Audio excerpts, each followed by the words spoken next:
Assalamualaikum warahmatullahi wabarakatuh. Di sini saya dari kelompok 2 akan mempresentasikan tentang genetika bagian 2. Anggota kelompok 2 yaitu Alifiona Banita Cahyadewi, Jasbiul Qodriyah, Priscilia Abigail, Regina Novita, dan saya sendiri Safwa Noviana Ramadhani Putri Lukan Utama.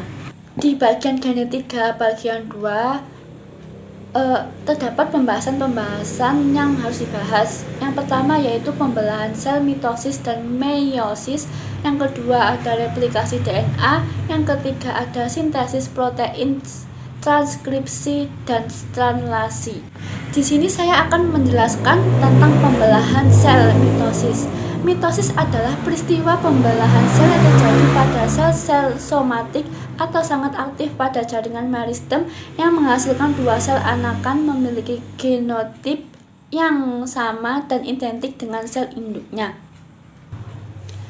Di mitosis terdapat sel somatis. Sel somatis atau jaringan tubuh akan terjadi suatu pembelahan sel induk menjadi dua sel anak yang komponen-komponennya sama dan identik dengan sel induk. Dan terdapat kromosom. Kromosom dibedakan atas autosom atau kromosom tubuh dan genosom atau kromosom seks. Pada kromosom terdapat sentrometer, yaitu bagian yang membagi kromosom menjadi dua lengan. Pada makhluk tingkat tinggi, sel somatik mengandung satu sel kromosom yang diterima dari kedua induk. Sepasang kromosom disebut sebagai kromosom homolog karena kromosom dari induk betina serupa dengan kromosom induk jantan. Oleh karena itu, kromosom dalam sel tubuh dinamakan diploid atau 2N, sedangkan kromosom seks berjumlah setengah dari kromosom sel somatik haploid atau N. Sepasang kromosom haploid dinamakan genom. Pembelahan mitosis bekerja dengan mempertahankan pasangan kromosom yang sama melalui pembelahan inti dari sel somatis secara berturut-turut. Proses ini terjadi bersama-sama dengan pembelahan sitoplasma dan bahan-bahan di luar inti sel atau sitokinesis. Proses ini mempunyai peranan penting dalam pertumbuhan dan perkembangan pada hampir semua organisme. Selanjutnya, di sini saya akan membahas proses tahapan mitosis. Tahapan mitosis ada profase, metafase, anafase, dan telofase. Yang pertama, terdapat profase. Profase yaitu tahapan pembelahan sel yang paling lama dan membutuhkan energi yang cukup besar, serta merupakan permulaan dari mitosis yang ditandai dengan beberapa perubahan. Yang kedua terdapat metafase. Tahapan metafase membutuhkan waktu 2-6 menit. Ditandai dengan munculnya gelondong sentrometer setiap duplet mulai terkait pada sekumpulan mikrotubula dan berpindah ke suatu titik di tengah-tengah antara kutub-kutub. Yang selanjutnya terdapat anafase. Tahapan anafase membutuhkan waktu sekitar 3-15 menit. Tahapan anafase dimulai ketika kromosom yang terduplikasi dari setiap duplet saling berpisahan. Yang terakhir terdapat telofase. Tahapan telofase membutuhkan waktu sekitar 30-60 menit. Di tiap kutub terbentuk sel kromosom yang identik, serabut gelondong inti menghilang dan membran inti terbentuk kembali. Setelah terbentuk dua inti pada kutub yang berlawanan, astan menghilang dan terjadi penebalan sitoplasma yang diikuti pembagian sitoplasma atau sitokinesis. Sitokinesis ini ditandai dengan terbentuknya dinding pemisah di tengah-tengah sel atau pada tumbuhan, dan pada hewan ditandai dengan melekuknya sel ke dalam. Selanjutnya saya akan menjelaskan fase dari meiosis.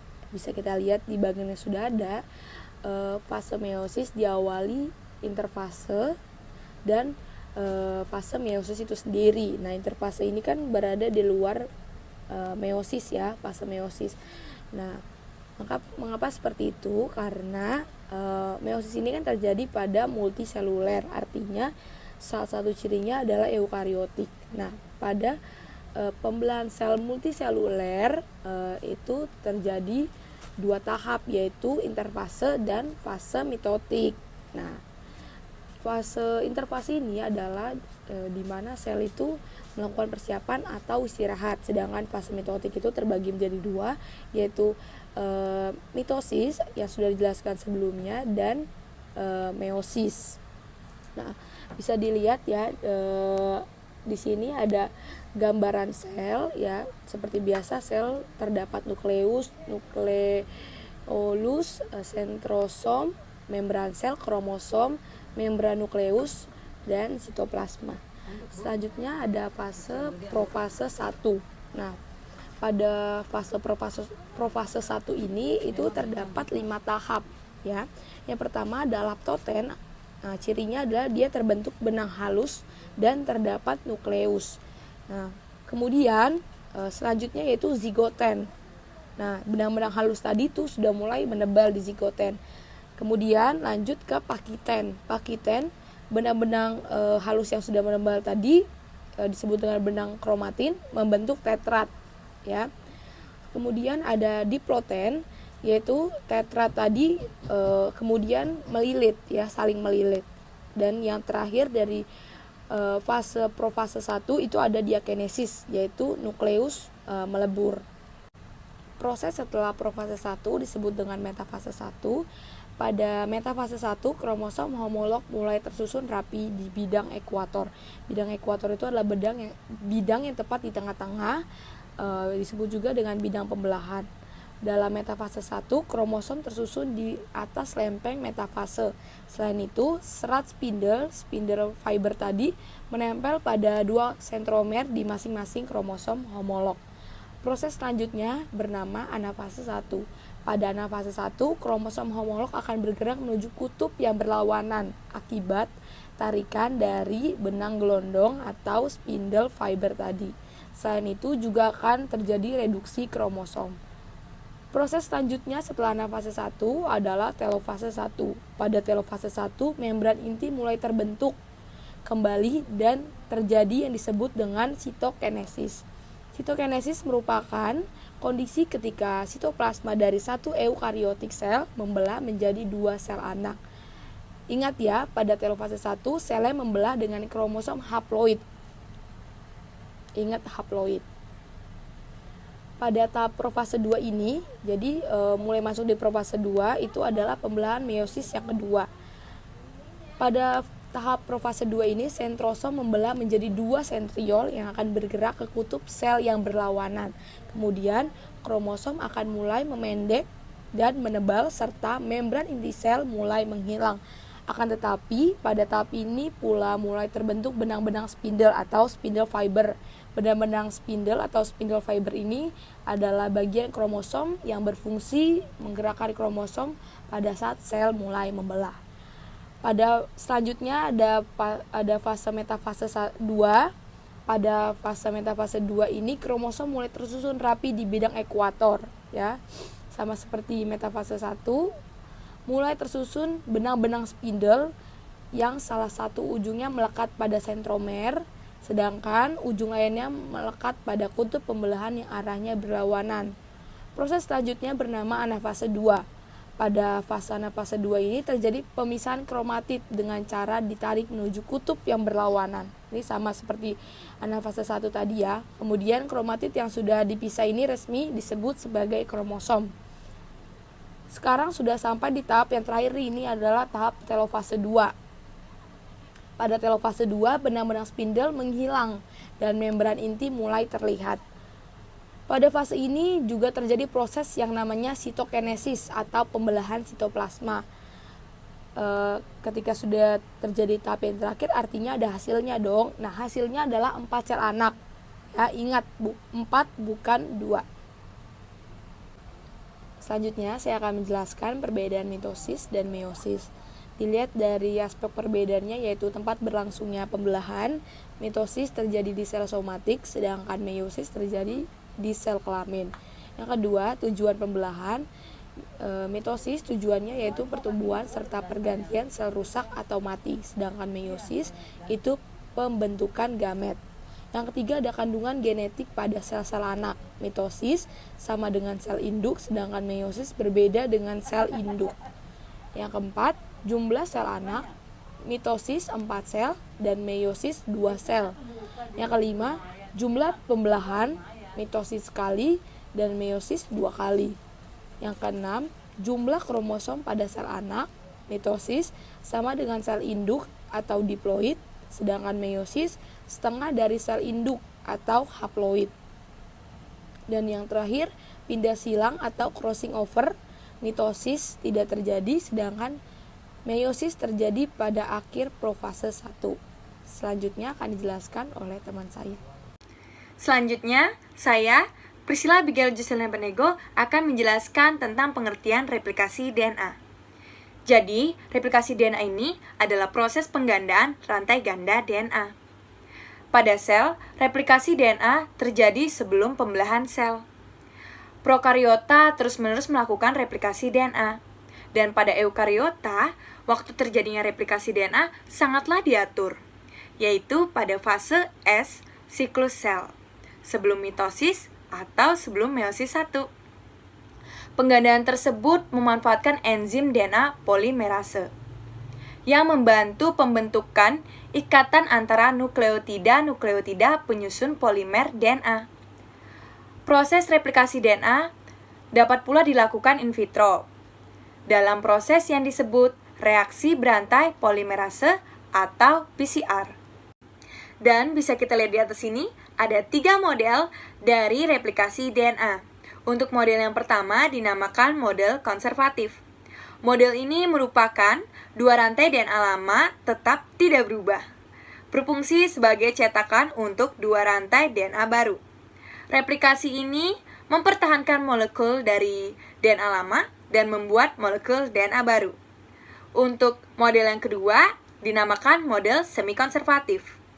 Model ini merupakan 2 rantai DNA lama terpisah dan rantai baru disintesis dengan prinsip komplementasi pada masing-masing rantai DNA lama. Akhirnya, dihasilkan 2 rantai DNA baru yang masing-masing mengandung 1 rantai cetakan molekul DNA lama dan 1 rantai baru hasil sintesis. Dan untuk model yang terakhir dinamakan model dispersif. Model ini merupakan beberapa bagian dari kedua rantai DNA lama digunakan sebagai cetakan untuk sintesis rantai DNA baru. Oleh karena itu, hasil akhirnya diperoleh rantai DNA lama dan baru yang tersebar pada rantai DNA lama dan baru. Replikasi ini menghasilkan 2 molekul DNA lama dan DNA baru yang saling berselang-seling pada setiap untai. Bisa kita lihat di atas sini, ada proses dari replikasi DNA. Untuk tahap yang pertama, DNA akan memulai replikasi DNA pada tempat khusus atau tertentu yang disebut dengan titik mula replikasi atau origins of replication.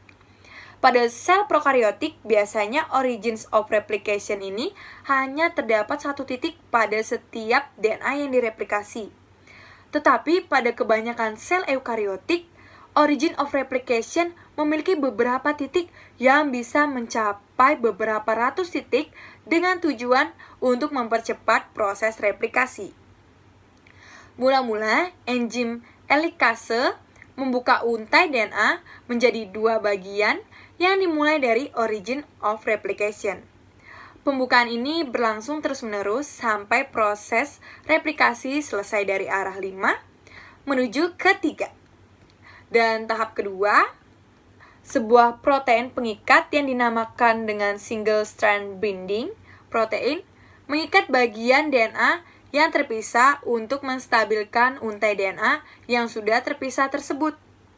Setelah terjadi pembukaan oleh enzim helikase dan protein pengikat melaksanakan tugasnya, maka DNA akan terbagi menjadi 2, yaitu bagian yang dinamakan leading strand dan lagging strand. Kedua bagian ini memiliki cara berbeda dalam proses replikasi DNA yang terjadi. Untuk leading strand, memulai proses replikasi dari arah 3 menuju 5 yang dibantu oleh enzim polimerase 3 untuk melakukan proses replikasi DNA. Sehingga terbentuk untai DNA baru dengan arah 5 menuju 3. Proses terjadi di bagian leading strand terjadi dengan sangat mulus tanpa ada hambatan sama sekali. Untuk lagging strand memulai replikasi berlawanan dengan proses replikasi yang terjadi pada bagian leading strand, yaitu dari arah 3 menuju 5. Proses ini diawali dengan tahapan nomor 4, yaitu dimulai dari enzim primase yang membentuk bagian baru yang dinamakan primer RNA. Proses ini berlangsung terus-menerus, namun pada pembentukan primer ini putus-putus di bagian tertentu. Dan tahap 5, DNA polimerase 3 memulai tugasnya untuk membentuk bagian-bagian yang terputus-putus di antara primer DNA yang terbentuk oleh enzim primase. Dan tahap 6, giliran enzim DNA polimerase 1 yang melakukan tugasnya untuk menggantikan primer RNA yang terbentuk tadi dengan primer DNA yang dibuat oleh enzim DNA polimerase 1. Dan tahap yang terakhir ada tahap ketujuh, enzim DNA ligase melakukan tugasnya untuk menyambung primer DNA yang belum tersambung secara penuh sehingga terbentuk untai baru yang tidak terputus-putus. Setelah proses ini berakhir, maka akan terbentuk 2 DNA baru yang masing-masing DNA terdiri dari untai DNA lama dan untai DNA baru yang baru saja terbentuk. What is the purpose of DNA replication? Jadi untuk tujuan utama dari pembelahan sel terlebih dahulu itu adalah untuk mengganti sel yang telah rusak ataupun untuk pertumbuhan tubuh. Jadi sel-sel tubuh membutuhkan nutrisi yang lengkap agar pembelahan dapat terjadi. Pembelahan sel tubuh akan menghasilkan 2 sel anak dari 1 sel induk. Semua DNA yang ada di dalam sel yang akan membelah terlebih dahulu akan digandakan melalui peristiwa replikasi DNA. Sel induk perlu menggandakan DNA untuk diberikan pada sel anak yang baru dibentuk. Nantinya, masing-masing sel anak akan memiliki kopian DNA yang sama persis dengan yang dimiliki sel induknya. DNA di dalam sel menyimpan segala informasi genetik yang dibutuhkan sel untuk hidup dan melakukan fungsinya. Jadi, tujuan replikasi DNA adalah menyediakan kopian DNA yang akan diberikan pada sel-sel baru hasil pembelahan. Perkenalkan, nama saya Liviana Benita Cahaya Dewi. Di sini saya akan menjelaskan apa itu sintesis protein. Sintesis protein ini dibagi menjadi 2 proses. Yang pertama ada transkripsi dan yang kedua ada translasi. Yang pertama, apa sih sintesis protein itu? Sintesis protein adalah proses untuk mengubah asam amino yang terdapat dalam linear menjadi protein dalam tubuh. Di sini peran DNA dan RNA sangat penting karena memiliki keterlibatan dalam proses. Sintesis protein berlangsung di dalam ribosom yang memiliki diameter sekitar 20 nanometer serta terdiri atas 65% RNA ribosom dan 35% protein ribosom atau disebut ribonukleoprotein atau RNP. Ada 3 aspek penting dalam mekanisme sintesis protein. Yang pertama, lokasi berlangsungnya sintesis protein pada sel. Yang kedua, mekanisme berpindahnya informasi atau hasil transformasi dari DNA ke tempat terjadinya sintesis protein. Dan terakhir, mekanisme asam amino penyusun protein pada suatu sel berpisah membentuk protein-protein yang spesifik. Nah, proses transkripsi sendiri ini adalah proses pembentukan RNA dari salah satu pita cetakan DNA atau DNA sense. Pada tahap ini akan menghasilkan 3 jenis RNA, yaitu mRNA atau Molecule Messenger RNA, tRNA atau Transfer RNA, dan yang terakhir rRNA atau Ribosomal RNA. Tahap ini dapat berlangsung di dalam sitoplasma dengan diawali proses pembukaan rantai ganda yang dimiliki oleh DNA dengan bantuan enzim RNA polimerase. Pada proses pembukaan ini ada rantai tunggal yang bertugas sebagai rantai sense, sedangkan rantai lain yang berasal dari pasangan DNA dinamakan rantai antisense. Proses transkripsi pada sintesis protein ini dibagi menjadi 3. Yang pertama ada inisiasi. Pada proses ini, RNA polimerase terikat pada untaian DNA yang disebut promoter, yang ditemukan di dekat awal dari suatu gen. Setiap gen mempunyai promoternya sendiri. Setelah terikat, RNA polimerase memisahkan untaian ganda DNA, menyediakan template atau cetakan untaian tunggal yang siap untuk ditranskripsi. Yang kedua ada elongasi.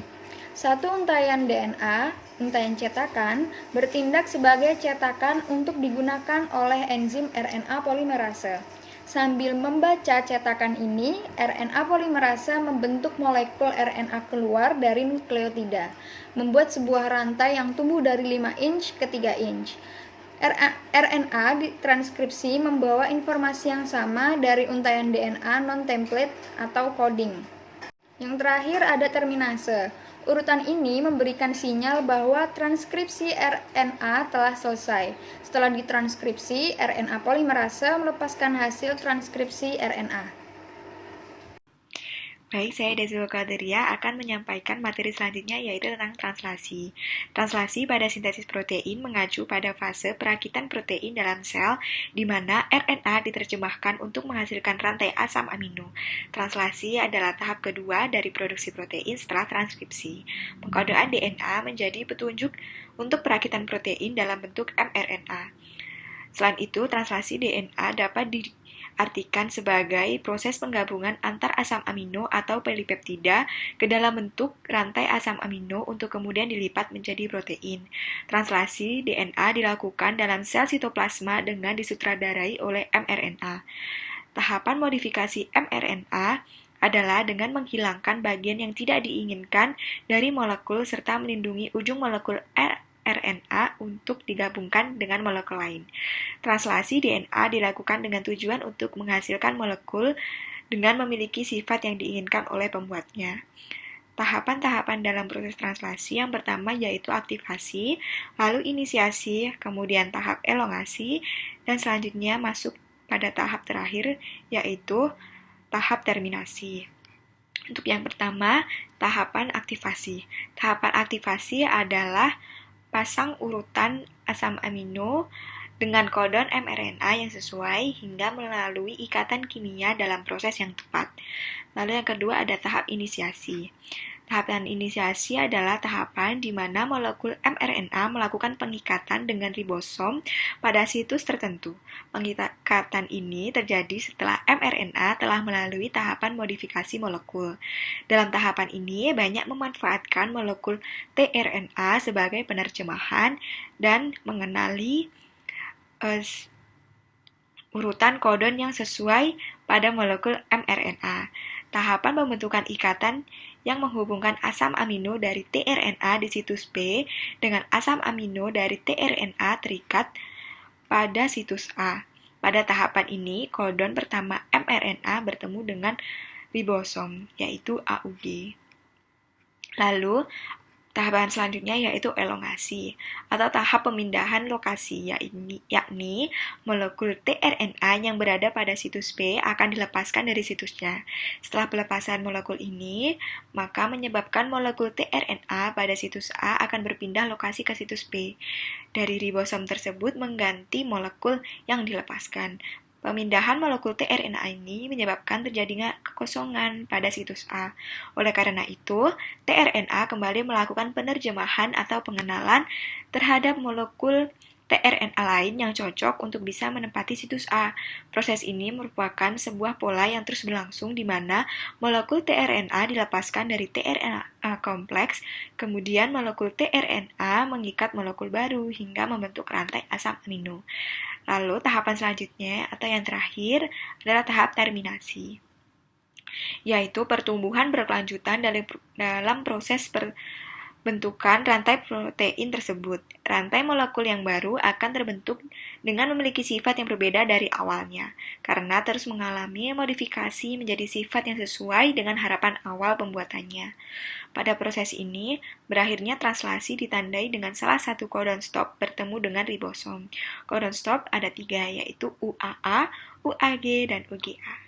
Sekian penjelasan dari saya. Terima kasih.